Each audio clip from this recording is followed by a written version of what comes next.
Hello guys, welcome to my channel Himani physics tutorials. Guys, आज हम हमारे बीएसएन एमएससी लेवल के टॉपिक की बात करेंगे। जो हमारी बुक है स्टैटिस्टिकल फिजिक्स, आज हम उसे डील कर रहे हैं इस टॉपिक पर। तो जो पहला टॉपिक है हमारा स्टैटिस्टिकल फिजिक्स का, वो है हमारा black body radiation. This is the basic topic of statistical physics. So black body radiation, अब बॉडी, सबसे पहले हम बात करेंगे कि हमारी ब्लैक बॉडीज होती क्या है। What are the black bodies. देखिए, जो भी बॉडी, कोई भी बॉडी, मान लीजिए ये जो बॉडी मेरे हाथ में आप देख रहे हैं पेन, मान लीजिए ब्लैक बॉडी है। ये ब्लैक बॉडी तब कहलाएगी जब इसमें जितनी भी रेडिएशंस, कितनी भी वेवलेंथ की रेडिएशंस इस पे पड़े, अगर इंसिडेंट हो, तो ये सारी की सारी रेडिएशंस को एब्जॉर्ब कर ले। ना ही वो कोई भी रेडिएशन रिफ्लेक्ट करे इसमें से, और ना ही कुछ भी इसमें से ट्रांसमिट करे। तो ऐसी बॉडीज जो कि सारी वेवलेंथ, जो जितनी भी रेडिएशन इस पे इंसिडेंट होती हैं, उसको वो क्या कर रहे, पूरा का पूरा एब्जॉर्ब कर ले। ना ही उसमें से कुछ रिफ्लेक्ट करे और ना ही कुछ उसमें से ट्रांसमिट करे। तो ऐसी बॉडीज हमारी ब्लैक बॉडी कहलाती है। Got it. और जो हमारी इन बॉडीज की एब्जॉर्बिटी होती है वो हमेशा 1 होती है, दैट इज यूनिटी। ठीक है। और ये बॉडी हमारी क्या होगा, चाहे जितनी भी वेवलेंथ की हम इस पे इंसिडेंट करें रेडिएशन, ये हमेशा हमारी जो इसकी एमिट होगी रेडिएशन, वो हमारी क्या होंगी, हमेशा वो हमें ब्लैक अपीयर होंगी। इसलिए इसका नाम ब्लैक बॉडी रखा गया है। ठीक है। तो अगर एग्जाम में हमारा आता है तो आप नोट्स पे लिख सकते हैं, हाँ, साथ ही साथ। तो मैं आपको पढ़ के बता देती हूँ, जो मैंने समझाया ये वही लिखा हुआ है बस। ठीक है। तो एक ब्लैक बॉडी हमारी ऐसी बॉडी होती है जो कि क्या करती है, absorbs completely all radiation incident upon it, reflecting none and transmitting none is called black body. Okay, and absorbability of a black body is unity for all wavelength.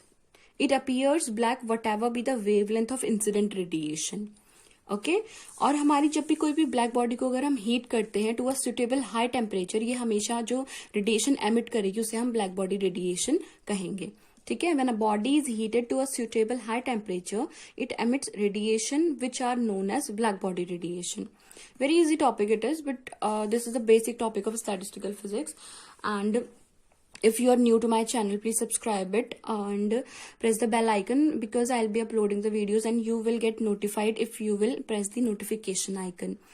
And yeah, this is for the BSc MSc level students, so they can visit my channel, and I will be giving important topics explanation in this. So next is what in this black body radiation, जो इसका energy distribution होता है different different wavelength के लिए किसी भी spectrum में। ठीक है। वो हमारा किसने स्टडी किया था, ल्यूमर ने। ल्यूमर साइंटिस्ट है जिन्होंने 1899 में से क्या किया था, हमारा स्टडी किया था अलग अलग वेवलेंथ के लिए, अलग अलग इन्होंने क्या किया था, स्पेक्ट्रम ब्लैक बॉडी का स्टडी किया था, जिसका रिजल्ट ये था कि ये जो सामने हमारे यहाँ पे फिगर है, ये उसका रिजल्ट है। डिफरेंट डिफरेंट वेवलेंथ के लिए इन्होंने क्या किया था, हमारा क्या किया था, इंटेंसिटी चेकआउट की थी हमारी इसकी। और ये हमारा टेम्परेचर, इतने टेम्परेचर पर 1093 केल्विन, 1259 केल्विन, 1449 केल्विन, 1646 केल्विन। तो इस डायग्राम का एक्सप्लेनेशन मैं आपको अभी देती हूँ। तो इसकी जो ऑब्जर्वेशन थी, इस डायग्राम जो इनकी ल्यूमर की जो ऑब्जर्वेशन थी, वो कुछ पॉइंट्स में मैंने आपको समझाने की कोशिश करी है। वो पॉइंट्स है हमारे। तो following are the and okay fine result of a study of black body radiation spectrum as shown in the above figure, in which variation of intensity with wavelength for various temperature are shown. वो मैंने आपको अभी दिखाया था।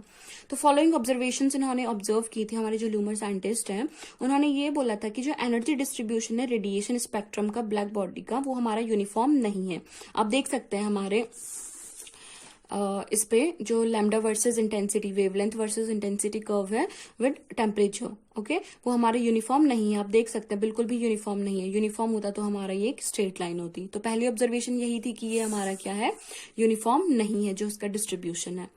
तो uniform नहीं है, तो क्यों यूनिफॉर्म नहीं है, जैसे कि टेम्परेचर ऑफ ब्लैक बॉडी हमारा इंक्रीज हो रहा है, जो इंटेंसिटी ऑफ रेडिएशन है वो हमारी क्या हो रही है, वेवलेंथ की intensity of radiation of each wavelength हमारी इंक्रीज हो रही है। जैसे जैसे टेम्परेचर बढ़ रहा है, आप देख रहे हैं कि कर्व हमारा और भी उतना बढ़ता जा रहा है और भी इंक्रीज होता जा रहा है। तो ये था हमारा पहला पॉइंट, पहली ऑब्जर्वेशन ल्यूमर की। तो जो दूसरी है वो कह रहा है कि at a given temperature intensity of radiation increases with increase in wavelength and become maximum at a particular wavelength. एक पर्टिकुलर वेवलेंथ पर वो क्या हो रही है, मैक्सिमम हो रही है, उसके बाद वो क्या हो रही है, फिर से डिक्रीज हो रही है। जो कर्व है हमारा वो डिक्रीज होता जा रहा है। With further increase in temperature the radiation decreases. ठीक है। तो हमारा रेडिएशन क्या हो रहा है, डिक्रीज हो रहा है। Sorry. And the next point, हमारा नेक्स्ट ऑब्जर्वेशन है वो है कि एट पॉइंट ऑफ मैक्सिमम, जहां पे मैक्सिमम हमें मिल रहा है, जो हमारी एनर्जी शिफ्ट हो रही है, आपने देखा होगा कि वो शॉर्टर वेवलेंथ की तरह शिफ्ट हो रही है, इधर को शिफ्ट हो रही है। मैं आपको दिखाती हूँ, देखिए जैसे जैसे हमारा क्या हो रही है, इंटेंसिटी बढ़ रही है, तो जो हमारी एनर्जी है, एनर्जी हमारी इधर, पहले देखिए हमारा जो वेवलेंथ थी वो वेवलेंथ हमारी इधर को शिफ्ट हो रही है। पहली वेवलेंथ हमारी इधर थी, दूसरी वेवलेंथ हमारी इधर, देन इधर, देन जो इसका मैक्सिमम है वो कुछ यहाँ पर पहुंचा है, पहले यहाँ पे था, है ना, शिफ्ट हो रहा है। ये जो वेवलेंथ है हमारी साथ ही साथ शिफ्ट हो रही है, आपको इसमें ऑब्जर्व हो रहा होगा। तो ये पॉइंट हमें यही एक्सप्लेन कर रहा है कि मैक्सिमम एनर्जी शिफ्ट हो रही है towards shorter wavelength as the temperature increases.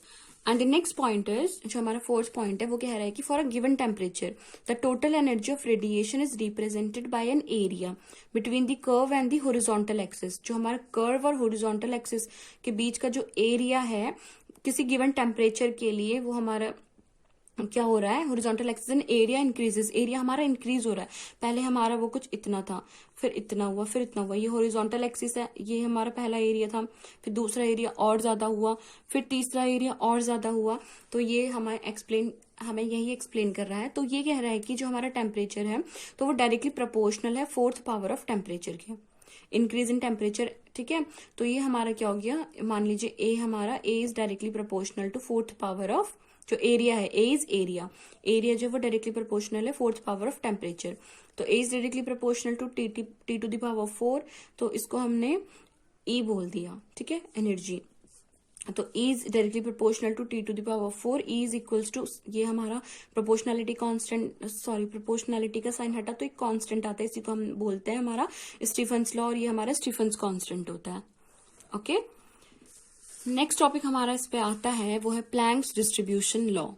ये जो हमारे प्लैंक सर्टेन का डिस्ट्रीब्यूशन लॉ क्या था, ये मैं आपको अपनी नेक्स्ट वीडियो में एक्सप्लेन करूंगी। तो प्लीज मुझसे जुड़े रहिए ऐसे ही इंपॉर्टेंट टॉपिक्स जानने के लिए।